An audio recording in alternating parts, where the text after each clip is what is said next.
ya nuko tugatangiye bimeze bite abantu benshi ngo batekereza ko bakeneye ibintu byinshi gusoma ibitabo kuri za motivation videos bakumva ko ibyo bihagije kugira ngo babeho ubuzima bwiza bakumva ko ari ibyo bakeneye kugira ngo babe ubuzima bw'igitangaza ariko reka nkubwire ko imbusane y'ibyo ariko kuri ibindi bitari ibyo ngiye kuvugira hano barababeshya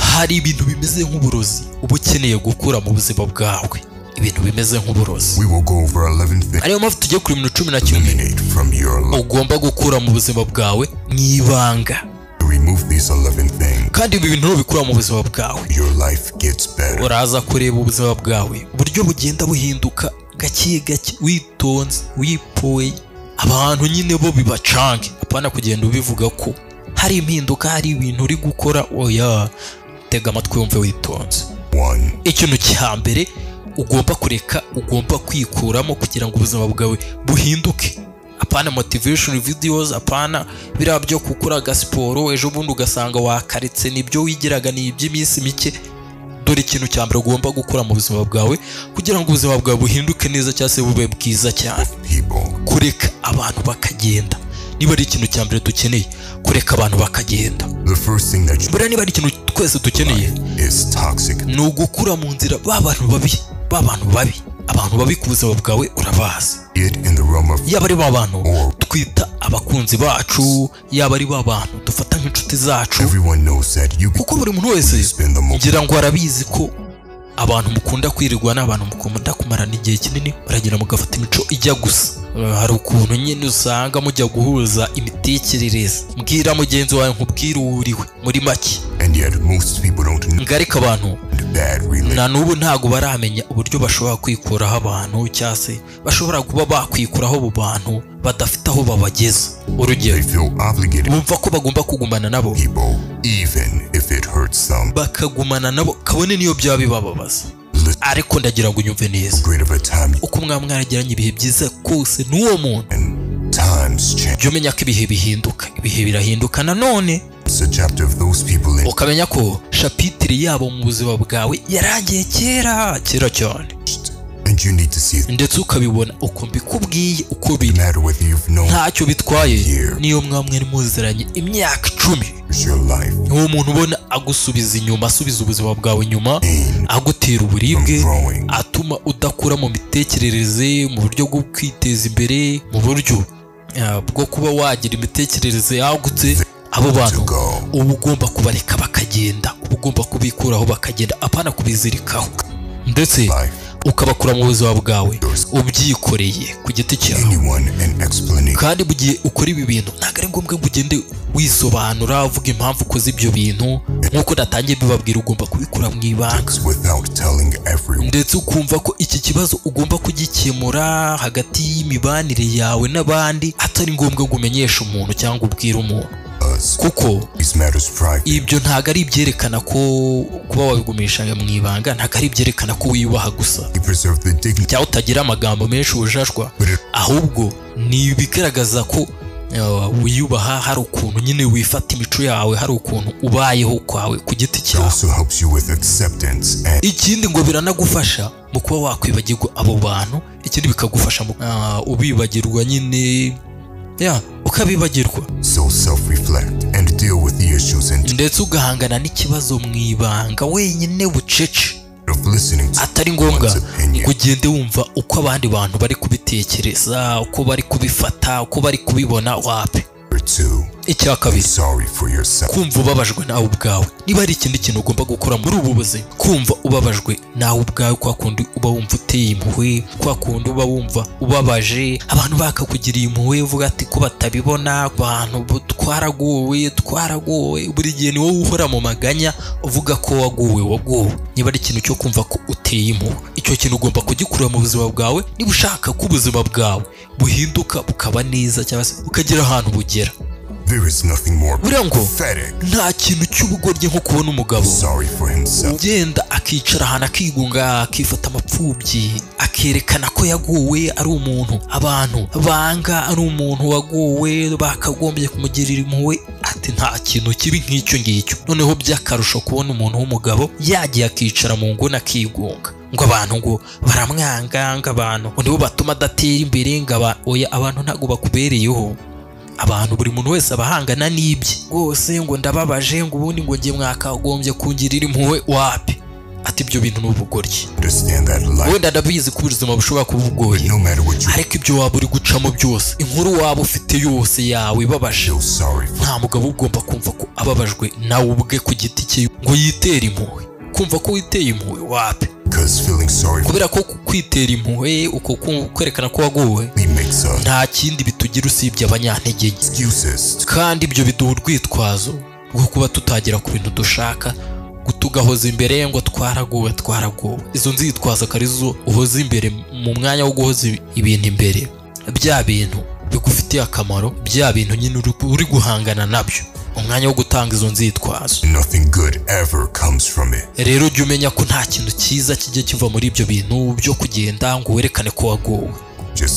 Ariko ngo mbere yuko ugenda ngo wigaragaze nk'umuntu wagowe, ngo abantu bakagiriye impuhwe, manzu bitekerezeho. Hano hanze ntihari abantu baciye mu bintu uri gucamo, kandi bateye imbere bakagera ku bintu bihambaye, bakaba baraciye mu bintu bibi kurusha ibyawe, mu gihe uri kwerekana ko wagowe ngo abantu ngo bakakugiriye impuhwe. Hano hari abantu hanze bakoze bro ku buryo Iwan akubwiye amateka yiwe wahita uvuga uti burya njye ndi kwigirisha ibi bintu nivugisha ngo naragowe, ntabwo nzi aho amagorwa ari, wapi. Ntabwo bigeze batera imbere bagize iyo mitekerereze yo kurekarama ngo berekane ko bagowe. Oya, iyo mitekerereze ntayo bagiraga, ahubwo bakoreshaga uburibwe bwabo bakareba ko batera imbere, nyine bakareba cyabakura muri iyo situation kugira ngo barebe aho bakwigeza mu buzima bwabo, babe abo bari bo uyu munsi. Mu mwanya wo kumva ko ubabajwe nawe ubwawe witeye agahinda, igihe ukoresha uburibwe bwawe urebe ko wava muri iyo situation.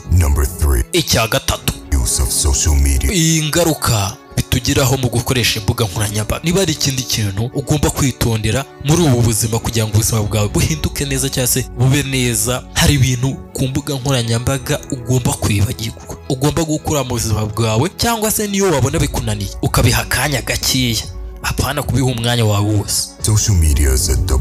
Kubera ko bajya bavuga buriya ngo imbuga nkoranyambaga twayigereranya n'inkota y'ubugi bubiri, ibahaga ahantu habiri. Ushobora kuhigiraho ibintu byinshi cyane, ugakorera amafaranga menshi cyane, ubuzima bwawe ukaba wabuhindura ukoresheje imbuga nkoranyambaga.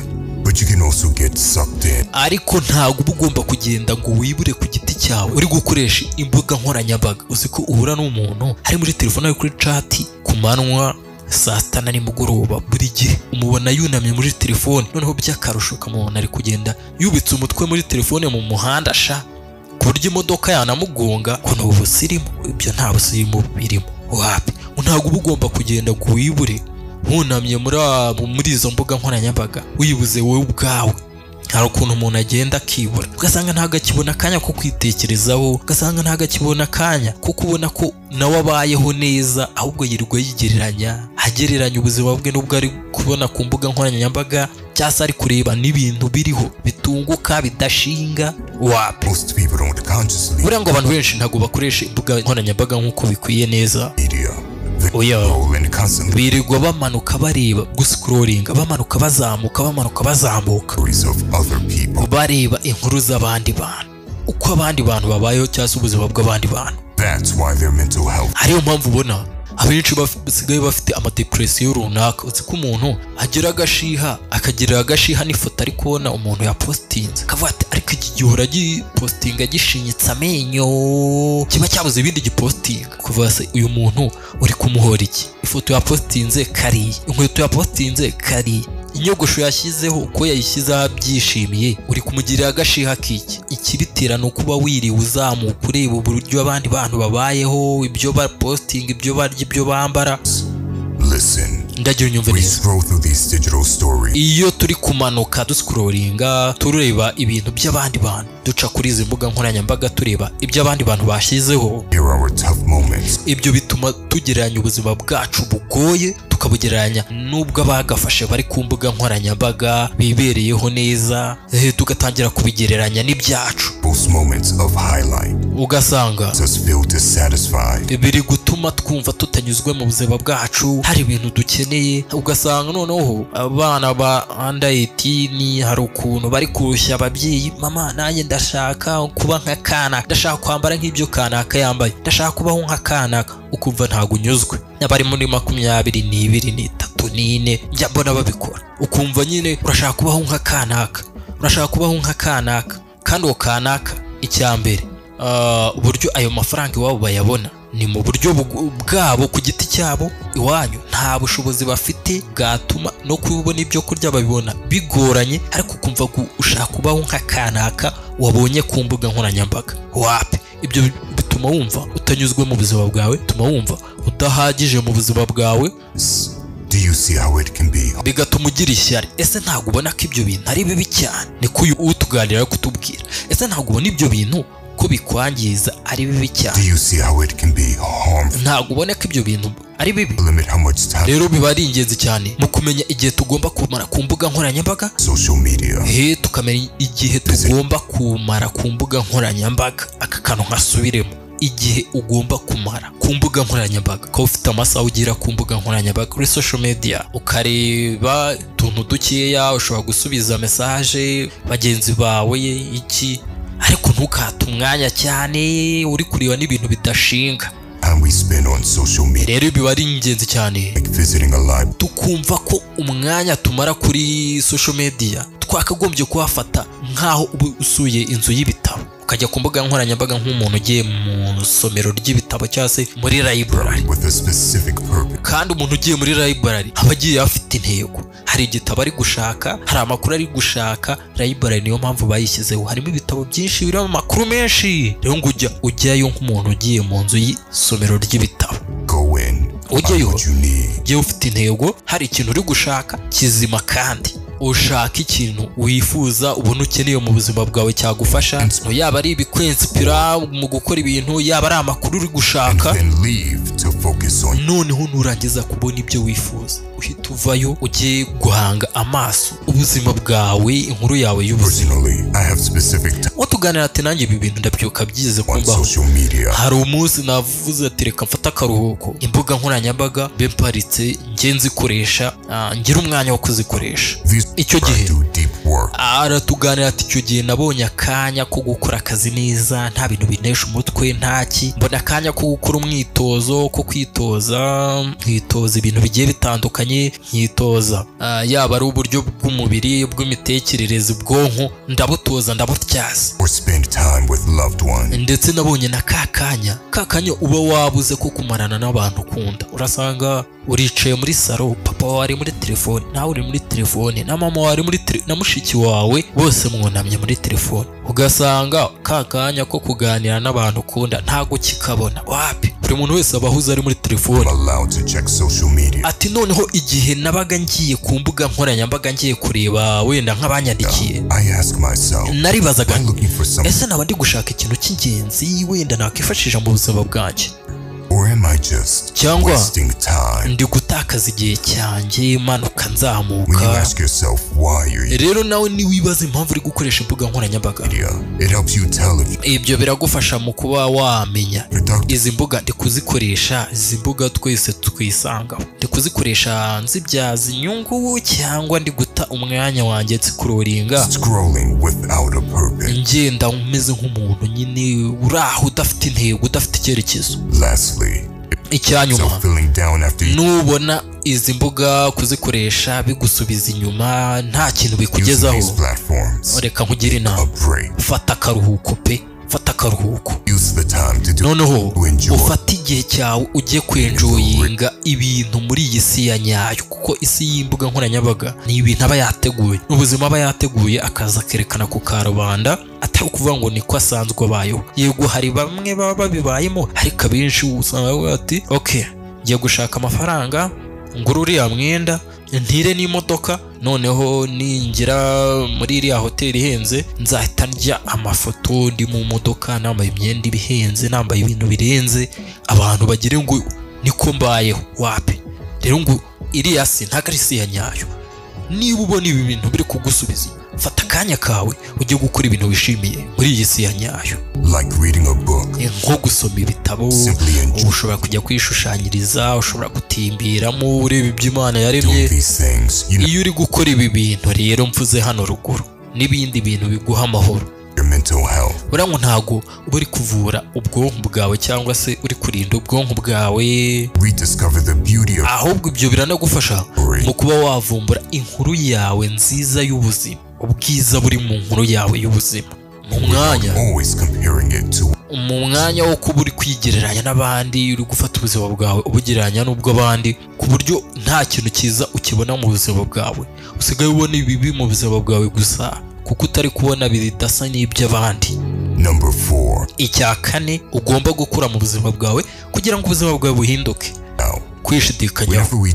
Uko twakwihambira ku ntego zacu kose, uko twakwizirika ku ntego zacu kose, hari igihe kigera kwishidikanyaho bikatuzamo imbere, bikatwataka, mbese bikatubuza guhumeka. Kwishidikanyaho, uko kwishidikanyaho nta kindi buriya iyo kwaje n'uwumva utangiye kwishidikanyaho jya umenya ko bigiye kugutandukanya n'intego zawe, ugiye gutangira kuvuga ati ese ibi bintu ubundi nihaye byo kuvuga ngo nzabigeraho, ibi bintu koko nzabigeraho cyangwa ni bimwe byanjye byo kwiterera inzenya mba ndaho nasamye ntabwo nzabigeraho.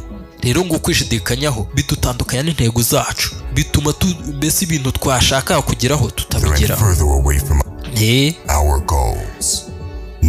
Rero abantu benshi abantu nyine mujya mubona ku mbuga nkoranyambaga bavuga ama speech amotiva abantu, ukunda kumva bakubwira ngo we komeza wiyizereremo wandi, ariko ibyo nta kintu byagufasha. Reka nongere mbisubiremo, byaba nababwiye ngo barababeshya ati ibyo nta kintu byagufasha, cyane cyane igihe kwishidikanyamo wifitemo w'indani guhambaye, nta kintu byagufasha kwiyizereramo. aho muhura n'umuntu ukamubwira ati ariko se ibi bintu gutya na gutya iwana, ati njye mfite icyizere tu, ariko se ibi bintu gutya na gutya iwana, ati njye mfite icyizere tu, ibi ndabizi njye nzaba umusani nkafate mbaryane hiti, wareba se ibyo bintu urimo, ubwo buyo burimo, ayo manirimo, ibyo bintu urabona bizatuma utera imbere. ngo ngiye icyambere no kwiyizereramo udafite strategy, udafite uburyo uzagera kuri ibyo bintu wifuza kugeraho. Utuganira ati nanjye ubwanjye nigeze kwikuramo ibintu byo kwishidikanyaho, nza gusanga koko ko ari urwitwazo buryo umuntu agenda akihereza. Kwishidikanyaho ni urwitwazo, cyase ni ibintu ugenda ukishyiramo ukiyakira ukumva ko bidashoboka. Bitekerezeho, ariko niba wari mu buzima bwawe hari intego washyizeho uvuga ati ndashaka kuzayigeraho, ningera kuri iyi ntego nzaba narateye imbere. Niba ufite intego yo kuzagira wenda miliyari 10 n'urugero, ariko mu buzima bwawe ukaba nta na miliyoni cyangwa nta n'uduhumbi 100 urabika ku mufuka wawe ku giti cyawe, rwose ni ibintu bisanzwe kuba wahita utangira kwishidikanyaho ukumva rwose ntabwo izo miliyari 10 ntabwo uzazigeraho. Ni ibintu bisanzwe ko akantu ko kwishidikanyaho kajya kakinjira kakakubwira ati ageze miliyoni uri kuvuga shaho utarakorera na miliyoni 1 ku giti cyawe, urumva ibintu uzabishobora. Cyane cyane noneho urugero rwiza, igihe udafite ubwo bumenyi bwo kuba wenda wakorera n'iyo miliyoni 1 cyangwa se n'utwo duhumbi senkani, biba byakurangiranye. Mu gihe ufite intego zo kuvuga ngo ndashaka kuzaba umukinnyi mwiza, ntufite strategy, ntufite imyitozo ukora yakugeza kuri ubwo buryo, biba byakurangira. Ngira ngo mujye mubona abantu bafite kariyeri baza bazamuka bigahita birangirira mu nzira ntumenye aho bagiye, babifitemo akantu ko kwishidikanyaho, kavuga ati ariko se koko nzabicyamama, se ko ibintu nshaka kuzageraho nzabigeraho, wasanga nta bumenyi ufite bwo kuzabigeraho, tayari kwishidikanyaho bikaba byakwatatse byakurangije. rero mu mwanya wo kumvira ba bantu baguhatiriza bakubwira ati we komeza wizeremo komeza wizereremo, oya va muri uko kureba ibintu bidahari, va mu ndoto, va mu ndoto.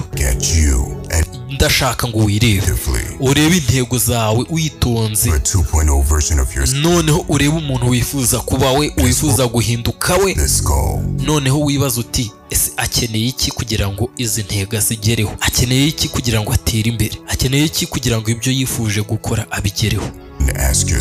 noneho nubyibaza ubwawe n'uburyo ushobora kubikoramo, hazahita haboneka ubushobozi cyangwa se hazahita haboneka andi mahirwe, ya mahirwe azagufasha mu kwiyizereramo ko bishoboka. Ariko mu gihe wabonye za nzira zishobora kuba zatuma ukora ibyo bintu, zatuma imishinga uri gupanga wayigeraho kuko ubona ko ari ibintu bishoboka, ibyo bizagufasha uzandike nk'ahantu runaka, inzira gake gake, ibyo ukeneye upange nyine umushinga wawe unoze ubunonosore, bizatuma birangira ubaye wa muntu wifuza kubaho. Apana kwicara gusa ugasanga ikintu ufite ni icyizere gusa, nta nzira, nta strategy, ntaki. Wapi. Icya gatanu ugomba gukora mu buzima bwawe, ubuzima bwawe bugahinduka. Nababwiye ngo ni ibintu biri easy, ibintu bisanzwe twese biri mu buzima bwacu, ariko byatunaniye kubikura mu buzima bwacu. Kwikuramo rwa rwango. Buriya ngo abantu benshi bafite urwango mu mitima yabo nubwo batarabimenya, yaba ari rwa rwango banga abantu, yaba ari rwa rwango banga bitewe n'ibintu byababayeho mu mateka yabo, bafitemo urwango, rwa rwango ruri ku ndiba y'umutima. Ibyo nibyo bituma abantu babayeho badafite amahoro yo mu mutwe cyangwa se yo mu mutima. Rero wenda kuba umuntu afite ibintu by'inzika n'iki akabimarana igihe kinini, wenda ndabyumva bibaho pe. Nta n'umuntu wenda ndi gucira urubanza mu kuba yagira urwo rwango, ariko urwo rwango warugira wagira ute, jya umenya ko buriya hari igihe uba ugomba kurukoresha, wakagombye kurukoresha mu ntego zawe iwana, bya bintu natanye mvuga ati ugakoresha uburebwe bwawe kugira ngo ugere ku kintu wifuza kugeraho. Rero urwo rwango naho kuruyobora ku muntu uri kwanga, uri kumwangira ubusa, uri kwivuna, ubuzima ni buto. Ruyobore kuki? Ruyobore ku ntego zawe, maze urebe ngo akazura gakora nk'umusazi, ibintu ukabigeraho vuba vuba. Rero ngo jya umenya ko urwo rwango uba ugomba kurukoresha, umunsi warangira ukarwikuramo mu gihe utashye, ugataha ufite umutima wera de, kugira ngo urwango rutagenda ngo rwisarike muri wowe mu mutima no muri roho usange rwarakwaritse. Rero ntabwo uba ugomba kurugumisha mu mutima cyane urwo rwango rwawe. Iyo rugumishije mu mutima wawe nakubwiye ko rujyaho rukakwigarura, rukakwibasira. Rero ngo urwo rwango jya urukoresha mu bintu bikubyarira inyungu. Nurangiza kurukoresha wige kurureka rugende urwikuremo, ndetse wige kubabarira abandi bantu. Uzi ko hari abantu babayeho batababarira kandi akumva ngo nibyo byiza, reka njye mubabarira. Wapi, nta kintu twavugana, buri kwihemukira. Urwango ni uburozi uba wibitse muri wowe indani, cyangwa se umujinya uba ubitse muri wowe indani, isaha n'isaha bishobora kuba byaguturikana. Kandi urwo rwango uba wibitsemo indani, ubaho wumva uremerewe, ubaho wumva utabayeho neza, ubaho wumva mbese hari nk'ibintu bikubangamiye bidatuma wisanzura, ngo useke nk'abandi, guseka birakugora. Iyo ubonye uwo muntu urajiginwa, wumva wapi, igakubabarira abandi bantu, ndetse wumve ko kubabarira abandi bantu atari faveri uri gukorera abandi bantu, atari impuhwe bafitiye, oya, ahubwo wumve ko ari nk'impano uri kwisengerera ku giti cyawe. Wumve ko ari nk'umuntu ugiye kubohora muri gereza, kandi ukumva ko uwo muntu ugiye kubohora muri gereza ari wowe, ari umutima wawe ubohewemo indani. Kuko buriya ngo kubabarira ni rw'urufunguzo rwonyine rw'ibyishimo n'amahoro yo mu mutima. Icya gatandatu ugomba gukura mu buzima bwawe bugahinduka, gushaka uburyo wakuraho urusaku, ibintu bigusakuriza, ibintu. Ariko hano mwumve mwitonze, iyo mvuze ibintu bigusakuriza ntabwo mvuze bya bintu bigusakuriza ku matwi gusa, ndavuga no mu bwonko. Gucecekesha ibintu cyangwa se ugakora ibintu byose bigusakuriza ukabihunga. Buriya ngo twese tugiye tuzengurutswe n'urusaku rwinshi rugiye rutandukanye, yaba ari abantu twirigwa n'abaradusakuriza, yaba ari amakuru tubona ku mbuga nkoranyambaga. Kubera ko tugenda twakira batugaburira amakuru agiye atandukanye ya buri kanya adahagarara. Rero ngo hari igihe tuba dukeneye gukuraho urusaku, tukabicecekesha, tugashaka ahantu hatuje, tugafata akanya kacu gatuje, tumeze neza, tumedita, noneho tukazimya amatelefoni yacu tukayibeta, noneho tugashaka ahantu hatuje. Ubwo ibyo ndi kuvuga kandi ubwo ni step by step. Ugahita ushaka ahantu hatuje, ugafata nk'agakombe k'ikawa, wafata agakombe ka cyayi, wafata agacupa, wafata icupa ry'amazi, urebye ikikunogeye nyine, ahantu hatuje, ugafata nk'imvaho ukaba wisomera, ukaba uri gutekereza nko ku bintu runaka wenyine, niyo waba nta kintu uri gutekerezaho, wicaye gusa utuje, nta bindi bintu uri gutekereza. Umva, hari ibintu byinshi buriya umuntu amenya bitewe n'uko yageze umwanya wo gufata akanya akicara agatuza, nta bintu bindi biri kumujagaraza mu mutwe, akajagari yakikuyemo. Icya karindwi ugomba gukura mu buzima bwawe niba ushaka kugira ngo ubuzima bwawe buhinduke. Ariko ibi bintu muri kubyumva ni ibintu twese tugira mu buzima bwacu. Kuri liste reka nizere ko ufite agakayi n'agakaramu uri kugenda uvuga uti unyuzamo agakuba, iki ngiki ngomba kugikura mu buzima bwanjye, mbonye ko kitari kiza mu buzima bwanjye. Ikindi kintu tugomba kwikuramo, kwigereranya n'abandi cyane tugakabya. Buriya ngo abantu benshi baguma bigereranya n'abandi bantu, ariyo mpamvu usanga babayeho nabi. Ndajya unyumve neza, buriya kwigereranya n'abandi bantu ni ibintu bisanzwe twese dukora, ariko bihinduka ingeso mbi byihuse cyane iyo ukomeje kubikora. Kubera iki? Kuko mu mwanya wo kuba uri kureba inkuru yawe y'ubuzima nk'uko natangiye mbibabwira, ibyo ugomba gukura mu buzima bwawe, ibyo uri guharanira kugeraho, wapi, ibyo ushaka kugeraho, usanga ahubwo uhanze amaso ibindi bintu by'abandi, uri kwibaza ngo bari kubikora gute, bari kubigenza gute. Ugasanga umwanya wose wo gukora ibyawe no gukemura ibyawe uri mu by'abandi. Ngira ngo ako kantu murakazi. Hari abantu, si ibyo gusa, hari abantu kugira uzabyumviriza, hari abantu babayeho bagenzura amakosa y'abandi bantu. Nako kantu mukihane, ntago kari karimo, ariko ndakibutse nako mukihane. Ugasanga nawe kugira ngo ube uri gukemura ingeso zawe, ibintu bitagenda neza mu buzima bwawe, uri mu by'abandi, uri kureba amakosa y'abandi, wibagiwe ibyawe, uri kujya gukemura iby'abandi. Uri ufite ibibazo ariko uri kujya gukemura iby'abandi usize ibyawe. Hera ku byawe.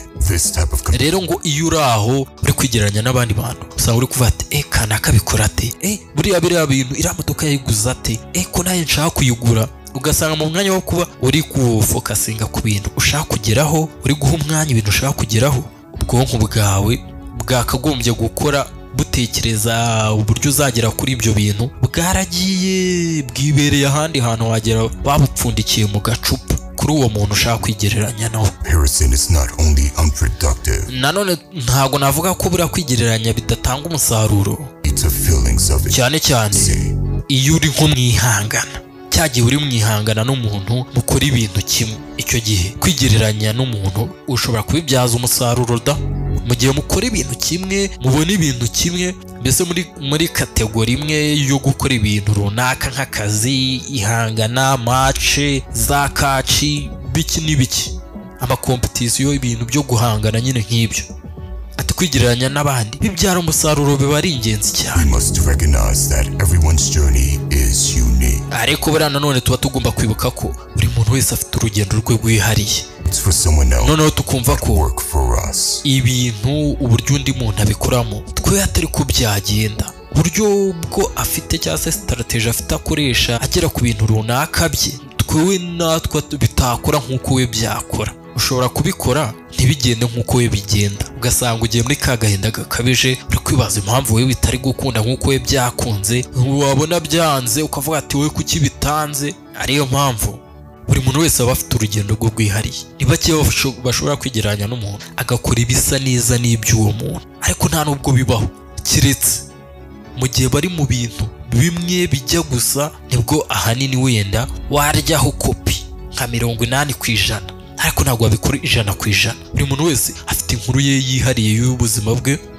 Ikindi, role akina niwe uyikina, nta muntu wayikina nk'uko ayikina. Ndetse ujya wibuka ko dufite urugendo rutandukanye, dufite inzira zitandukanye mu buzima. Ibyo ugahora ubyibuka wumva ko ari ingenzi ko buri muntu wese afite urugendo rwe rwihariye. Rero mu mwanya wo kwigereranya n'abandi bantu, ijya ureba urugendo rwawe, urwibandeho cyane, ndetse ugira intego mu buzima.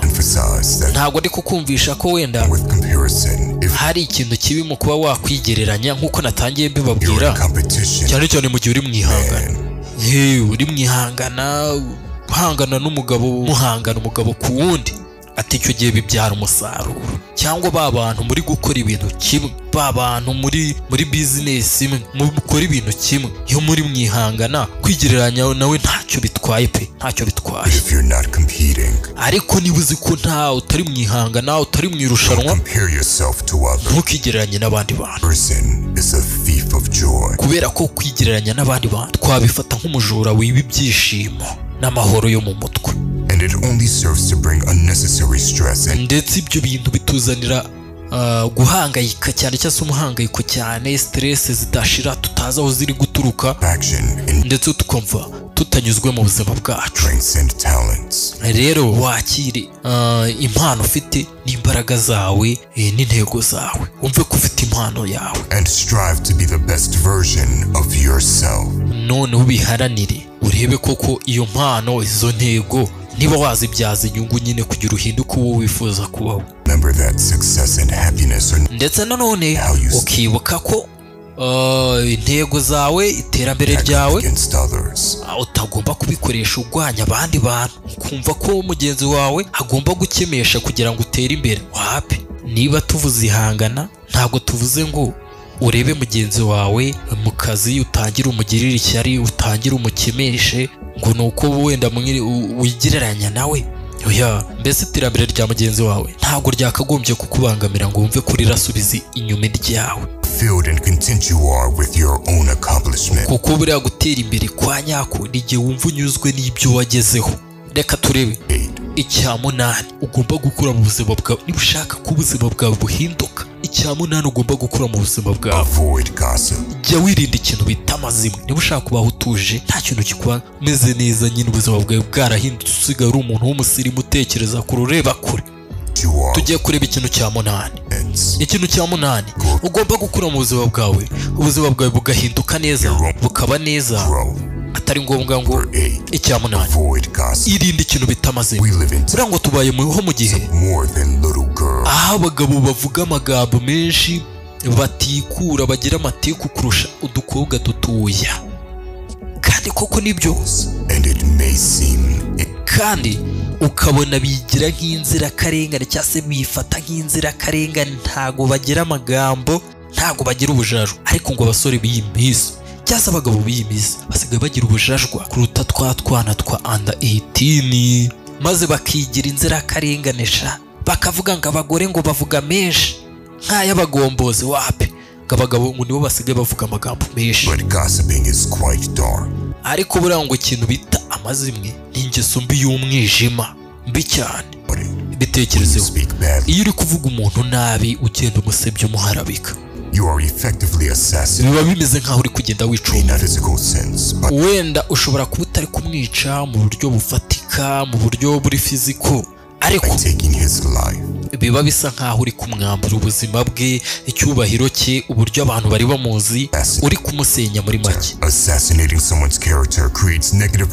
Ndetse iyo uri kugenda umuvuga nabi biba bisa nkaho uri kumwicira indangagaciro, ibimuranga, ibiki byose. Ndetse ibyo bituma abantu bakuzengurutse, abo bantu uri kugenda ubibwira batangira kumva ko ibintu uri kubabwira ibintu bitari byo, amazimwe uri kubabwira bageraho bakabifata nk'ukuri, bakabyakira nk'ukuri, bakavuga ati uzi ko bya bintu kanaka ari kutubwira ari byo, kumbe nta nubwo ari nabyo.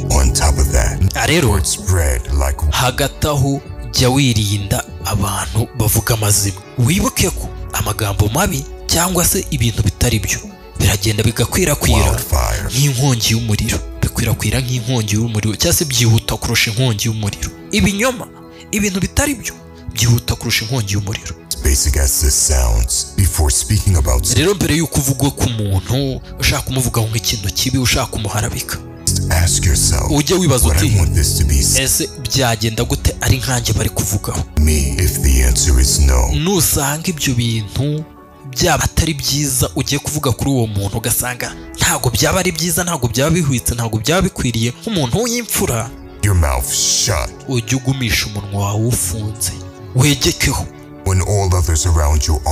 Ndetse nubona n'abantu bari kuzimura, ubagendere kure koko, ntubiyungeho, ujye ubagendera kure. Ahubwo wizengurutse ba bantu bafite imitekerereze mizima, bari kuganira ibintu bizima, bya bintu bya nyabyo. Hari abantu baba baganira ibintu bya nyabyo ku buryo muba mubazi. Aba bandi bavuga utugambo tutari two nabo muba mubazi. Rero ngo abo bantu bavuga utugambo tutari two, tutubaka, tudashinga, jya ubirinda cyane. Ahubwo ushake ba bantu nyine b'abagabo baba bavuga ibintu bizima, byubaka, inkuru nzima zubaka, za nyazo. Kandi ibyo byagutuma wubaka ikintu bita umuco wo kubaha abandi bantu. Ndetse ibyo bigatuma ibiganiro byabo ubibonamo nk'ibintu byakubyarira umusaruro. Abantu baba bavuga ibintu bizima nyine, business, imishinga, ibintu byunguka, apana ubutiko. Ibyo biragufasha mu kuba ubuzima bwawe wabugira bwiza cyane kurushaho. Nababwiye ngo ni ibintu 11 ugomba gukura mu buzima bwawe kugira ngo ubuzima bwawe bugire iki, buhinduke. Barababeshya ngo siporo, yego nabyo turabikeneye kugira ngo ubuzima bwacu nyine bukomeze bumeze neza, ariko ntabwo bwahinduka ibintu 11 utarabikura mu buzima bwawe. Reka mubwize ukuri, ikintu cyakinda ibintu mwishyizemo byo kuvuga ngo ntegereje akanya ko gukora ikintu, ntegereje umwanya wa nyawe wo kuvuga ijambo runaka. Wenda wakunze ubukobwa uravuga ati ntegereje akanya ko kubimubwira. Wapi, ibyo bintu ugomba kubyikuramo. Kugira ngo abantu benshi bategereza akanya bagategereza akanya ko ka buri kintu cyose. Akanya ko gutangira umushinga runaka, wo guhinga ibintu runaka, wo gucuruza ibintu runaka. Akanya ko kugira abana hagati yawe n'umugore wawe. Akanya ko kureka ingeso runaka. Utegereje akanya ko kubwira umuntu ukunda ijambo ry'ubwenge. Utegereje akanya ko kubwira famiye yawe kuyikunda. Uratekereza akanya ntago kazigera kaza, kuko ku kanya ko ntago kabaho. Icyo gihe cyanyacyo ntago kibaho. Icyo gihe uri gutegereza uvuga ngo ntegereje igihe cyanyacyo cyo gukora ibi ABCD, ntago bibaho. Rero jya ukora ikintu ushaka mu mwanya wo kumurindira, usubiza ibintu nyuma, ujye uhita ubikora. Ibintu wifuza gukora ubikore ako kanya. Mubeho nkaho uzapfa ejo. By'ejo bibara b'ejo. Ubwo tuvuga ngo uzakora icya 10 ugomba gukora mu buzima bwawe. Ntukifate ngo ugende ubuzima bwawe bukomeze wigira umuntu uri seriye cyane, ukabye ubuzima bwawe, ugende ubukanyage. Uzi ko hari umuntu muhuru ugasanga ibintu bye byose wayanika amageshi wagera ari ku ikosi. Wapi, kwifata nkaho uri seriye cyane ukakabya. Wapi, ibyo bintu ugomba kubyikuramo mu buzima bwawe. to your goals. Wenda nibigera ku ntego zawe jya uba umuntu watojwe ufite ikinyabupfura ube umuntu uri seriye ariko wibuke ko nanone hari igihe cyo guseka hari igihe cyo gusangira n'inshuti hari igihe cyo kuganira ndetse wishimira inkuru yawe y'urugendo y'ubuzima. Ikindi wumve ko buriya guseka bituma stress zibura, stress ziragenda zikabura burundu. That joy also makes you feel more energized and loose, which can make you feel more ndetse bituma wumva rwose ufite imbaraga and loose, which can help you get to your goals. Ibyo biranagufasha mu kuba wakora intego zawe wishimye nta mutima mubi nta bantu wanga. Now, maybe periods where you are extreme. Hari igihe nanone ariko bigera ukaba wasubira kuri za ntego zawe uri seriye noneho ufite discipline. Serious and discipline, and that is fine. Ibyo byo ntari bite byo ntari bi mu gihe uri mu kazi ugomba kuba uri seriye ariko ntuzigere wumvira aba bantu bakubwira ngo ubuzima bwawe bufate nk'ari ibintu ngo biri seriye cyane ubukomeze ubugore forgets to enjoy life ku buryo ugera hahandi utangira kwibagirwa kwishimira ubuzima bwawe ubayemo cyangwa se ibyiza wagezeho. Icya 11 ni nacyo kintu cya nyuma. Jya ushaka uburyo ahashize hawe uhareka ukahivanamo. Buriya ngo abantu benshi babaye mu hashize habo cyangwa se mu mateka yabo yarabakoronije cyane babaye inzirakarengane z'amateka banyuzemo ibintu baciyemo kubera ko batajya bamenya ko ahashize habo harangiye n'icyo bahakoragamo byarangiye. Ndagira unyumve neza impamvu yonyine ishobora gutuma usubira inyuma ugiye kureba ibintu wakoze ahashize ibintu byakubayeho ahashize ni igihe hari amasomo ufite ushaka kuhigira cyangwa se ni igihe hari amasomo ahari yo kuhigira. Ariko nyuma yo kwiga ayo masomo buriya biba byiza iyo uhise wikomereza ubuzima bwawe ntubitindeho ngo utangire utekereza ibintu byarangiye. Ukanamenya nanone neza ko buriya kanya k'ingenzi dufite ni nonaha n'uyu mwanya turimo. Ukamenya ko umuswa wenyine ariwe utuma akanya arimo kamucika ari gutekereza ibintu byarangiye.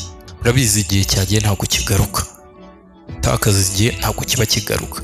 Rero ngo umuswa wenyine niwe ubasha gufata akanya ke yakagombye ko ari kubyaza umusaruro akaba ari gutekereza ibintu byarangiye ibintu atahindura.